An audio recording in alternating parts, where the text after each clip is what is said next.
কোনো চলচ্চিত্র ক্লাসিক তকমা তখনই পায় যখন তা হয়ে ওঠে কালোত্তীর্ণ। সম্প্রতি কান চলচ্চিত্র উৎসবে প্রদর্শিত হলো অরণ্যের দিনরাত্রি।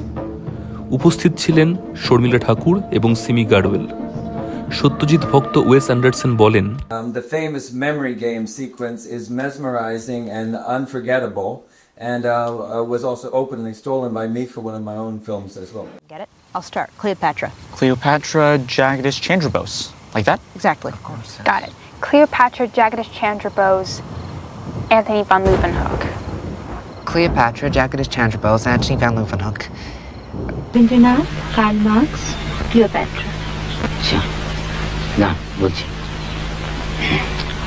Rabindranath, Karl Marx, Cleopatra, Atulya Ghosh.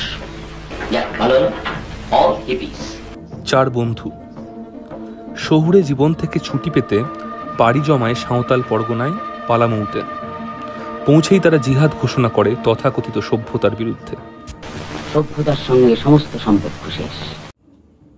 কিন্তু কয়েক মিনিটের মেমোরি গেমের দৃশ্য প্রমাণ করে চরিত্ররা তাদের মধ্যেকার সভ্য সমাজে উপযুক্ত থাকার তাগিদ তখনও বহন করছে।